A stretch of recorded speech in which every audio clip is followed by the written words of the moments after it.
10 of the most popular frozen dumpling brands in America, blind tested by professional chefs. 7 of them failed, and the one that came out on top isn't even sold at the store you're probably thinking of right now. The price on that bag you grabbed probably felt like a reasonable bet. A trusted name, a clean label, maybe a restaurant you've actually eaten at, and you figured the freezer version couldn't be that far off. It almost always is. Professional chefs ran a blind taste test on 10 of the most popular frozen dumpling brands in the supermarket. No packaging, no labels, no brand loyalty, and the results exposed something most shoppers never find out. The brands charging the most and marketing the hardest were consistently the worst dumplings on the table. A few of the names people trust most landed at the very bottom. And one brand that almost nobody outside of restaurant kitchens has ever heard of came out on top by a margin that wasn't even close. Here's what's actually going on. Most people grab a bag based on the name on the front, the restaurant branding, the organic label, the premium claim, and that's exactly the trap. Because the brands that look the most trustworthy are often the ones delivering the worst experience. We're going to count down the 7 worst offenders you need to stop buying, the 3 that are genuinely worth your money, and the last brand on the good list, number 1, is one that almost nobody outside of restaurant kitchens knows about. That one's worth staying for. Before we get into it, a quick note on how this was done. Professional chefs tasted every brand blind, meaning no packaging, no labels, no context, just the dumpling on a plate. That's the only honest way to do this, and the results were genuinely surprising. Some of the most expensive, most marketed brands were the first ones pushed aside. So let's start with the ones to avoid. Number 7, P.F. Chang's pork dumplings. This one stings a little because the brand name carries real weight. P.F. Chang's built its reputation on a sit-down restaurant experience, and that name recognition is exactly what they're selling you when you grab this bag. The problem is the wrapper. It's machine-made and far too thin, which means it loses the bouncy, slightly chewy texture that makes a great dumpling feel satisfying. And the filling has this strange, unidentifiable flavor that the chefs couldn't quite place. Not bad enough to spit out, but not good enough to finish. When professional chefs are passing on a dumpling mid-taste test, that tells you everything. The name is doing a lot of work that the product simply isn't. Number 6, Laoban pork and chive. Now this one is genuinely disappointing, and here's why. Laoban was created by Chef Tim Ma, a Michelin-recognized chef, and the brand actually does something clever with the dough. They use lye water, which is a traditional technique that gives the wrapper a slightly springy, almost alkaline quality. It's the same trick used in great ramen noodles, so the wrapper is actually good. The problem is the filling completely falls apart.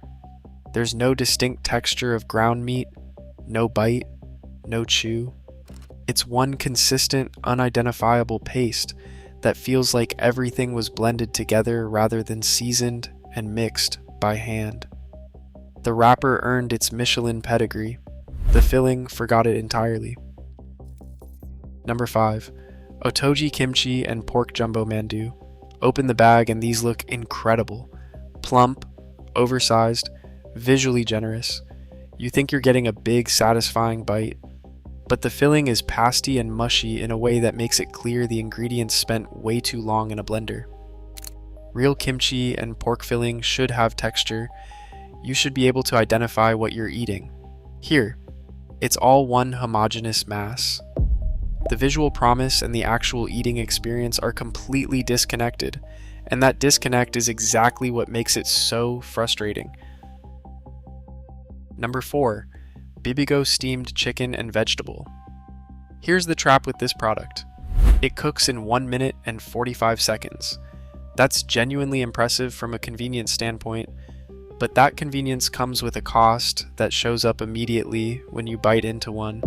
They're shaped like soup dumplings, like xiaolongbao, with that pinched top and round body, but there's no soup inside. Have you fallen for this microwave soup dumpling trap?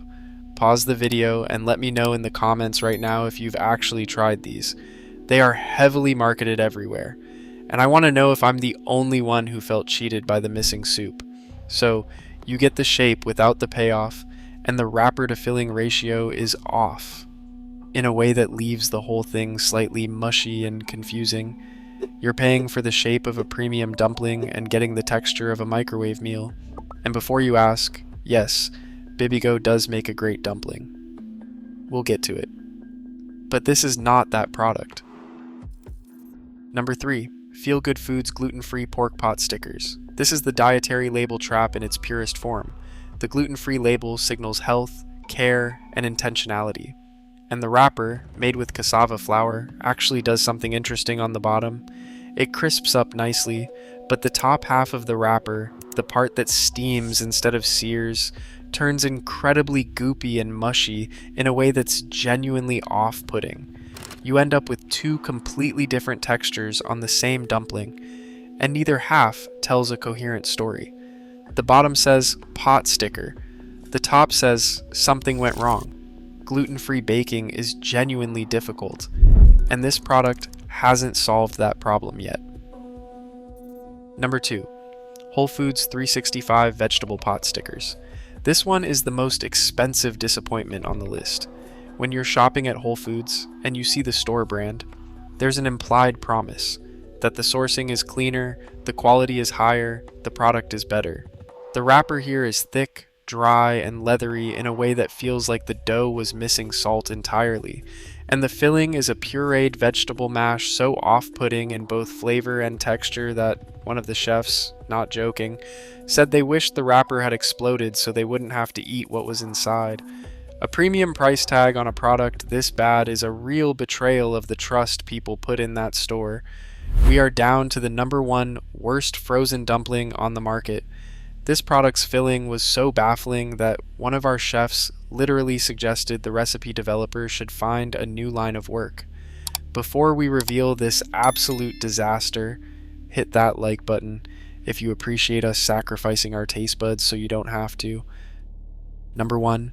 Nasoya Organic Vegan Tofu Vegetable Dumplings. Every single word on this packaging is designed to make you feel like you're making the right choice. Organic, vegan. The word tofu signals protein and intentionality, but the filling is so heavily processed that the tofu loses any resemblance to actual tofu.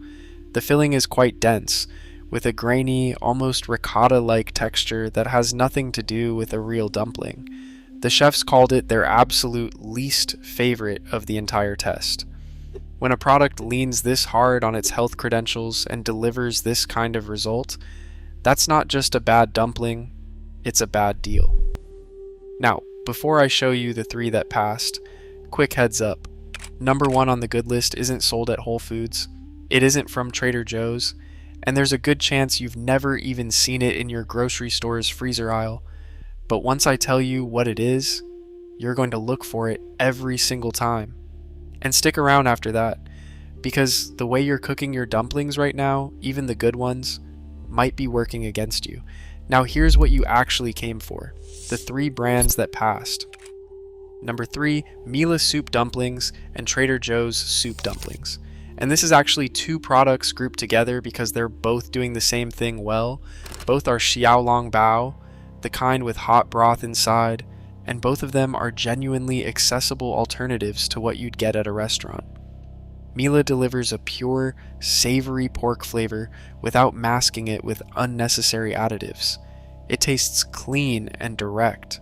Trader Joe's takes it a step further with a refreshing, lighter flavor profile and noticeably more juice inside, reportedly triple the amount you'd expect from a frozen version. If you've never had a soup dumpling that actually had soup in it, Trader Joe's is the easiest place to start. Number 2, Bibigo Mandu Pork and Vegetable. And yes, this is the same brand that showed up on the avoid list, but this is a completely different product. The dumplings are large and plump with lots of stuffing, and they're packed with glass noodles, black pepper, and vegetables you can actually see and taste. There's a noticeable freshness to the filling and a satisfying, juicy bite that holds up no matter how you cook them. With every bite, you experience bold flavors rooted in Korean culinary traditions. These are the ones worth keeping in your freezer. Number 1. Twin Marquise Pork and Cabbage, or Pork and Chinese Chive. This is the gold standard. And here's the thing most people don't know about this brand. Twin Marquise is the leading brand of fresh dumpling wrappers and noodles, and their wrappers are used by many restaurants to make iconic dishes. So when you buy a bag of Twin Marquise frozen dumplings, you are eating the same wrapper that the restaurant down the street is using to make their dumplings from scratch. These fresh dumpling wrappers are elastic, silky, and smooth, and that quality carries directly into the finished dumpling. The filling is full-flavored, identifiable, and naturally juicy. You can taste what's in it. It's the closest thing to a freshly made, hand-folded dumpling that you will find in a grocery store freezer, and most people have never heard of it. That's the brand. Remember it. If this kind of deep dive is useful to you, hit subscribe. We do this for every food category you actually eat. I want to know in the comments, what's the most money you've ever wasted on a premium frozen food brand that let you down? I'll pin the worst one. And if Whole Foods 365 was your go-to before this video, tell me, was it as bad for you as it was for our chefs? Or am I about to start a fight in the comments? Before you go, flip the bag over the next time you're in that freezer aisle. Ignore the front entirely. The front is marketing. The back is the truth. An organic label does not mean a good dumpling. A restaurant name does not mean restaurant quality. What you're looking for is an ingredient list short enough to read in 10 seconds, with a filling that sounds like actual food rather than a processing report. When you find that, and now you know exactly which brands to look for, serve them with a dipping sauce of light soy sauce, sesame oil, and a shake of sashimi. That's it. Better than takeout, made in your kitchen, from your freezer. You've got everything you need.